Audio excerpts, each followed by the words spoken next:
Salut à tous, c'est Tom de la chaîne Tech and Games. Aujourd'hui, dans cette vidéo, je vais faire l'unboxing des Magura MT7 Raceline.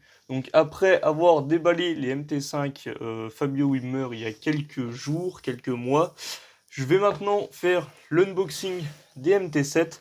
Alors je les ai trouvés d'occasion, parce que comme vous en doutez, ils se trouvent plus neufs, en tout cas à des prix raisonnables. Voilà, j'en ai vu aux alentours des 400 d'occasion, alors que neuf, ça monte jusqu'à 800-900 euros, donc c'est n'importe quoi. Moi, en tout, puisque j'ai fait un échange, je les ai payés 280, on va dire qu'on va arrondir à 300 euros, quoi, avec tous les frais de port. Donc bref, du coup, voilà la boîte. Donc du coup, comme vous voyez, d'occasion, elle est un peu abîmée. Il y a de l'huile ici. Ça s'est mal passé pendant le transport, puisque je les ai reçus déconnectés et il n'y avait pas de bouchon, donc c'était pas tip top. Pour la boîte, du coup, bah, elle est comme là. Normalement, on devrait avoir un petit sticker ici, si je me trompe pas. Enfin, en tout cas, on l'a sur les MT5. Mais bon, tant pis. Ici, sur le sticker, on a le code barre avec marqué une pièce. Pourquoi? Parce que c'est dans chaque boîte, il y avait une paire de freins. Donc là, j'ai remis les deux dans une boîte parce que bah, il n'y avait qu'une boîte, tout simplement. On a les MT7 Raceline avec le levier HC3. Du côté là, on n'a rien. Là, c'est pareil. Donc voilà. Du coup, maintenant, on va ouvrir la boîte. J'espère que vous voyez bien. Voilà. Donc je les ai rangés. Ok, ils sont un peu abîmés, ils sont d'occasion, mais franchement, pour le prix, ils sont en très bon état. Donc du coup, je vais enlever celui-ci qui n'a rien à faire là. Je vais le mettre de côté. Du coup, on va voir ce qu'on a normalement dans la boîte. Donc, on a le frein en lui-même que j'ai déjà sorti. Donc avec la manette, le levier HC3 pour cette version, l'étrier voilà, en jaune avec les plaquettes et la durite. Donc du coup, on va mettre ça de côté.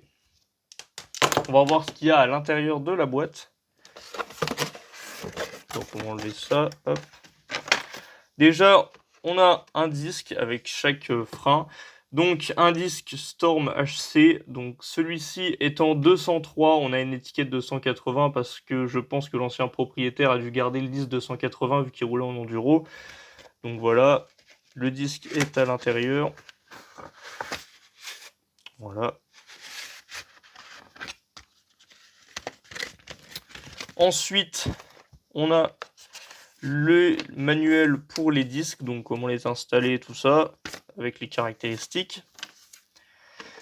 Une petite boîte avec les vis pour le disque. Le manuel d'utilisation pour les freins, donc là j'ai les deux. Voilà, donc on a toutes les caractéristiques, comment les installer. On a une petite notice juste ici, voilà. Du coup, le deuxième. Encore une petite fiche pour le disque. Et on a tous les accessoires qui vont avec le frein, l'étrier, tout ça. Donc les deux vis pour fixer l'étrier avec les rondelles. Normalement, on a un ou deux pions et une ou deux olives, donc je sais plus. Moi, j'en ai utilisé une paire pour remonter les freins, donc du coup, elles y sont plus. Et normalement, je suppose qu'on devrait avoir des autocollants, sauf que l'ancien propriétaire a dû les garder pour son vélo ou les avait déjà collés, je sais pas trop. Donc du coup, voilà tout le contenu de la boîte. Moi, comme je dis, ils sont d'occasion, donc ça se trouve, il manque des trucs, il y a des trucs en trop, je sais pas trop. Voilà, je voulais quand même vous faire l'unboxing, parce que c'est des freins qui sont assez rares, qu'on voit pas tous les jours, donc du coup, je suis assez content de les avoir et de pouvoir vous les présenter. Oui, ils sont un peu en mauvais état, voilà, il y a quelques petits pocs un peu partout. J'ai essayé de les restaurer légèrement, donc j'ai remis un peu de jaune fluo aux endroits où il y avait des pocs qui étaient rattrapables. Donc voilà, ce qui fait qu'ils sont en pas trop mauvais état, sauf au niveau des pattes pour la fixation des vis. Mais bon, voilà, en état général, ça va. Il manque d'un petit peu de nettoyage à certains endroits, donc voilà, ça sera fait, mais voilà. Du coup, j'ai pu les essayer. Du coup, je vais pouvoir vous en parler. Je les avais montés sur mon Dirt, donc du coup, pas un très gros essayage. De toute façon, j'aurais pas eu le temps d'aller faire un vrai tour de DH avec, donc du coup, je les ai pas montés dessus. C'est des freins qui freinent vraiment très bien. Moi, j'avais des Saints avant sur le Dirt. J'en ai eu sur le DH. Donc, du coup, voilà, je peux comparer. Et ça freine vraiment aussi fort que les Saints. C'est un frein qui est assez on-off. Donc, du coup, voilà, ça plaît ou ça plaît pas. Le levier, voilà. Moi, je suis pas 100% fan du HC3. C'est un truc qui correspond plus à deux doigts, on peut l'utiliser facilement à un doigt, mais je trouve que l'espace est beaucoup trop gros. Après, voilà, il y a pas mal de réglages, donc ça c'est pratique. Là, on a le réglage du levier juste ici. Bon, voilà, on a pas mal de réglages dessus, ça c'est cool quand même. Donc voilà, tout ce que je peux en dire, c'est que c'est quand même des très bons freins, heureusement pour le prix, j'ai envie de vous dire. J'ai jamais testé de MT7 neuf, ni de MT5, malgré le fait que j'ai l'édition Fabio, je l'ai jamais monté, donc je l'essayerai probablement jamais, puisque je les garde en fin de collection. Comme ceux-là d'ailleurs, donc ceux-là, bon, vu qu'ils avaient déjà été essayés pendant pas mal de temps, vu l'état, puis vu l'état des plaquettes aussi d'ailleurs, qui sont clairement en fin de vie. Voilà, je me suis permis d'aller faire un petit tour avec, d'aller faire quelques photos, du coup je vous les afficherai un peu là. Bon, c'est pas des photos tip top qualité, hein, mais j'ai fait ça vite fait, on est en confinement, je vous rappelle. Donc voilà. On va faire un tour des freins, des étriers de plus près pour que vous voyez vraiment à quoi ils ressemblent. Et puis ça sera la fin de cette vidéo. Donc voilà.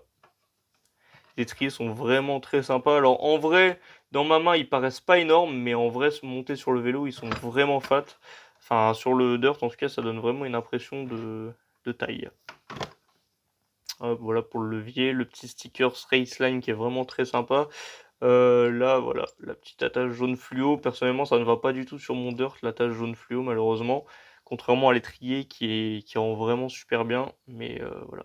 Donc le levier H3, vraiment sympa. On sent que la qualité de finition est vraiment là. Là, pour le coup, j'ai vraiment rien à dire. Ils sont ultra légers. En tout cas, la manette est ultra légère. L'étrier un peu moins, parce que c'est quand même un truc en alu complet. Mais c'est quand même pas très très lourd, hein. Contrairement aux Saints qui sont un peu plus lourds, je trouve, enfin surtout au niveau de la manette, là c'est vrai qu'ils sont assez légers, donc voilà. Du coup, je vous montre pas le deuxième, hein, c'est le même. Du coup, voilà, c'est tout pour cette vidéo, j'espère vraiment qu'elle vous aura plu. Elle est assez courte, j'ai essayé de faire ça un peu en speed, parce que de toute façon, c'est des freins d'occasion, donc c'est vrai qu'il n'y a pas énormément de choses à montrer.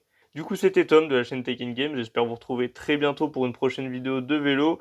Si tu n'es encore pas abonné, n'hésite pas à t'abonner, à liker la vidéo, à partager si tu connais quelqu'un qui voudrait acheter ces MT7. Du coup, voilà, moi je vous dis, bye les gens.